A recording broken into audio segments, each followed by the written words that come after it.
Let us learn the chapter Agriculture. When it comes to agriculture, in India we practice different types of agriculture. Mainly the agriculture in India can be classified as one is primitive subsistence farming, then it is intensive subsistence farming, and the third one is commercial farming. Let us learn them one by one. Talking about the first one, primitive subsistence farming. Now, major part of India practices primitive subsistence farming because most of the farmers are poor farmers and they have small land holdings. So, they mainly cultivate crops for their own family. If there is anything in excess, they will go and sell it in the nearby market. Such a farming, which is done mainly for their family, is known as subsistence farming. Now, this type of farming is practiced on small patches of land because the farmers are poor. It is done with the help of primitive tools like hoe, dhow, and digging sticks. This type of farming depends upon one is rainfall, that is monsoon. Then natural fertility of the soil because the farmer is not rich enough to buy chemical fertilizers or arrange for organic manure. Third, the suitability of other environmental conditions. That is only in the rainy season, and if it rains properly, he will cultivate, or else the land will lie waste. The members who are involved in farming activity is family members. So family or community labor is involved. Now within subsistence farming, we also have something called shifting cultivation. That is practiced by tribal people living in remote and faraway areas. Now they burn and clear a patch of land in the mountainous forest areas. Then they produce cereals and other food crops mainly to sustain their family. They will cultivate crops which they can easily cook and eat in their daily meals. They will not grow commercial crops like cotton or sugarcane because they all require to be processed in the industries. Now they are practicing agriculture on mountain slopes. So within few years the fertility of the land is lost. The reason is the soil will easily drain away along with the water. When the soil fertility decreases, the farmers clear a fresh patch of land. They will abandon the earlier land. Now what will happen to the abandoned land? In due course, the soil may regain fertility or it will leave a barren patch of land. So we can say this type of shifting allows nature to replenish the fertility.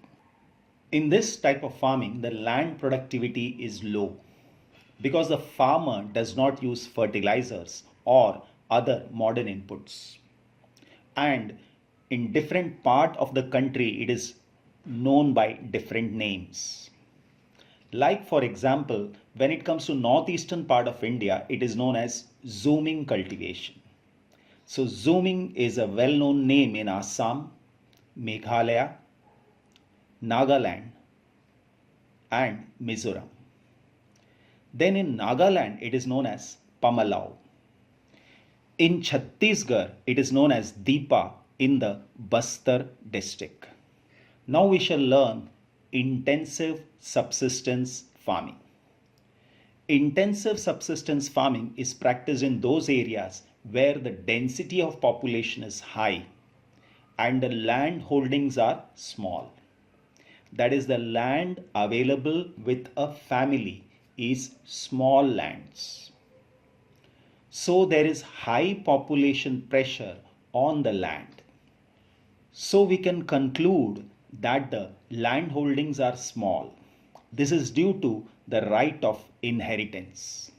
That is, say a farmer has a big piece of land, say entire village, but he also had 4 children, so the land was divided among 4 children.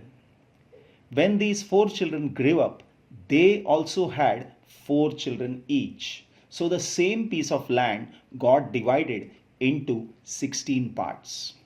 In this way, the land continuously got divided, and today the farmers have a small patch of land. Now, in order to get maximum output from the limited land, the farmer uses one is irrigation facility, because with irrigation they can utilize the land throughout the year. Irrigation means cultivation of crops with the help of supplied water. Then it is use of HYV seeds, high yielding variety seeds.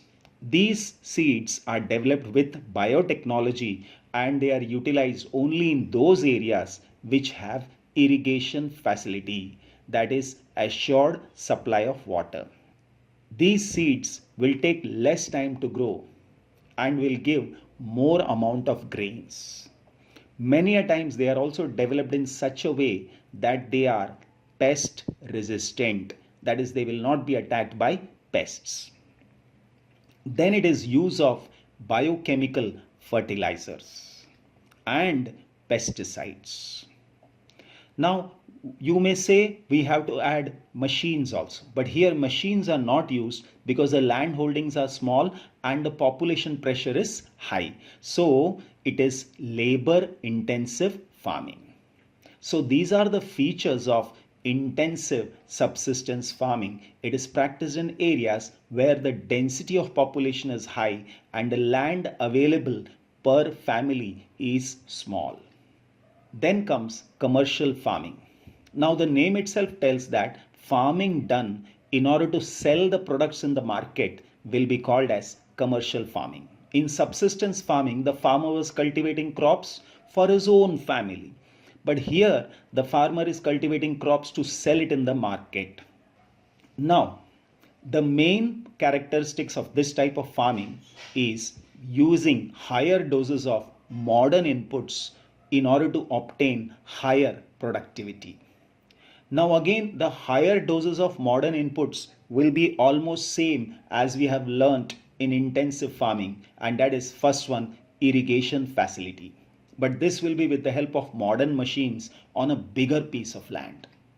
Next is use of high yielding variety seeds, which I told you takes less time to grow and gives more grain. Supposing I take rice, generally the traditional rice will take 6 months to grow, but HYV seeds can grow within 3 months. So the farmer can harvest the crops just after 3 months instead of 6 months.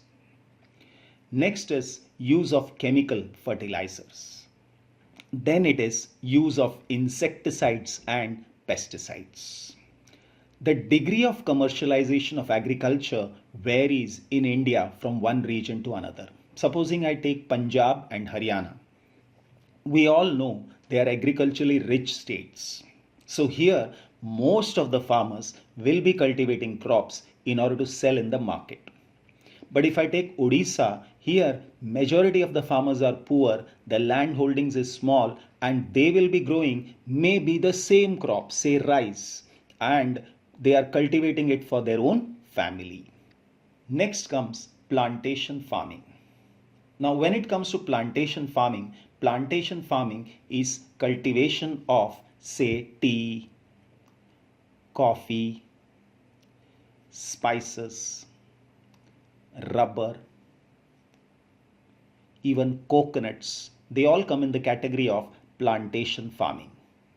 Now why are they called plantation farming? Because they are permanently planted, and unlike rice or wheat, they are not harvested after 3, 4 or 6 months. So say once a tea crop is planted, it will give tea leaves for at least 50 years. If rubber trees are planted, the rubber tree will give income to the farmer for at least 20 years. So they are called plantation farming. Now what are the features? So plantation farming is actually a type of commercial farming. In this type of farming, only a single crop is grown over a large area. Then the plantation actually has an interface of agriculture and industry. Supposing I am growing coffee plantations. Along with that, I would require an industry. The reason is coffee berries need to be processed. Same is with tea, same is with coconuts. The plantations cover large tract of land and they use heavy capital intensive inputs. So a lot of money is poured into it. It requires high investment. Only then it is done. It cannot be done by small farmers. This kind of work also requires large number of laborers.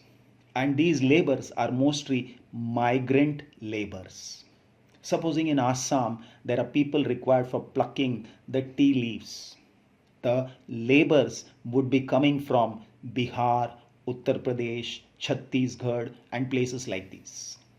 Then it is used as a raw material in respective industries because we have seen that it cannot run without an industry. And most of these products are exported on a large scale. Supposing tea from India or coffee from India is exported to other countries on a very big scale. Then we talk about different cropping season. The first one is the Kharif cropping. Now when I say Kharif crops are also called as monsoon crops. The reason is the seeds are sown at the beginning of the monsoon.